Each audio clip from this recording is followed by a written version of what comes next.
Alright, so if I sound a little off, I have really bad allergies right now, so excuse me on that. Sorry about that. But today I'm going to be making a video about how to install and get working Ocarina of Time online. Now this is a surprisingly easy process, but there are a couple bugs that can come up, and I will go through those too. But the first thing you're going to want to do, come to the Ocarina of Time Online Discord and find this link in the Download Links tab. Go ahead and click that, and it'll open up this page, and you're going to want to scroll down. If it's still on 1.0.3, you're going to want to scroll down and get the beta hotfix. So be sure to get this GUI GUI version and download that. I already have it downloaded, so if you still need to download it, go ahead and pause and do that. Alright, so now that you already have that downloaded, we're going to go ahead and extract this to its own folder, so make sure the folder is nice and empty before you do that. Go ahead and extract it so you see all of this. Now the only thing you really need to worry about right now is make sure you put a vanilla Ocarina of Time ROM in your ROM folder, and then go ahead and launch OOT GUI.exe. And then it should bring something like this up. Now everything you are going to need is going to be right here. A lot of people like to switch over to this server tab. Don't do that. Make sure this is here, and that is all you need, because there's a master server, and you and your friends connect to that master server and play in a lobby. So what you're going to do is you're going to put your name here. You're going to make a lobby name. Lobby names are case sensitive, so make sure you type it correctly, and then put in a password if you feel like you need it. This ROM hack dropdown currently does nothing, so don't even worry about that. Even if you are doing a ROM hack, which I'll go over how to do that, be sure you just leave that alone. Don't worry about it. And then hit connect to server. And that's all you gotta do. It's like your firewall might pop up something saying, hey, are you sure you want to run this program? Yes, that is fine. Whatever. Alright, so it should pop up two windows. It should pop up BizHawk, and it should pop up this Lua console. So obviously something's wrong already, and you guys might have caught this.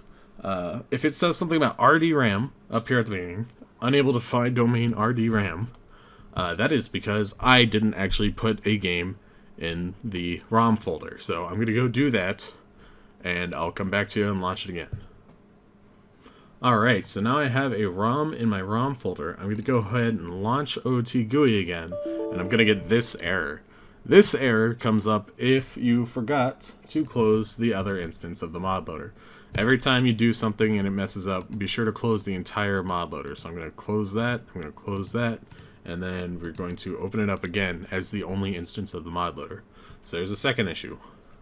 So now I'm going to hit connect to server because all my information is already there. Give it a minute. Alright, so now we're back in, but I didn't see the connected issue, or I didn't see the connected message in the top left corner. That is very loud. Alright, so I didn't see the connected message in the top left hand corner of my emulator, and there's obviously something going wrong right here. So this is saying, in Lua exception, Lua script exception, error loading modules socket core from blah blah blah, dynamic libraries not enabled. Alright, so if you get this issue, this is a rarer one, but this issue happens sometimes. So if you get something saying dynamic libraries not enabled, you're going to come over to your emulator, you're going to go to config, you're going to go to customize, then you're going to go to advance, and down here at the bottom, make sure your Lua core is set to Lua plus Lua interface. Go ahead and hit OK, and then actually you don't even have to restart your emulator. You can just stop the script by double clicking on it. Oh, nope, never mind, I lied. Restart your emulator. Alright, now that we have all of that set up, I'm going to go ahead and hit connect. Give it a second. And you should see this OOT mod loader message come up. And this will say connecting. Now this is a little confusing, but if it says just connecting ... that means it's working. Everything's working the way it should be. So you can load into game, make sure you see your friends, and you are good to go. Those are all of the common errors. Oh, here's another thing real quick, just thought of it. When you're configuring your controller, go ahead and clear everything down here. Do not set up your joystick in these first 4 slots. Just leave those empty, configure all the rest of the buttons, and then come over to analog controls in order to set up your controller. Otherwise, you're going to get like a weird digital inputs. Just be sure to use normal controls for all your buttons and then analog controls for your analog stick. If you're still getting a black screen, it's probably because you have a really potato computer. Just come to config, come down to cores, go to N64 video plugin settings, and switch your N64 video plugin to the Rice plugin. This plugin is going to have some weird graphical bugs, but it works on older and worse computers.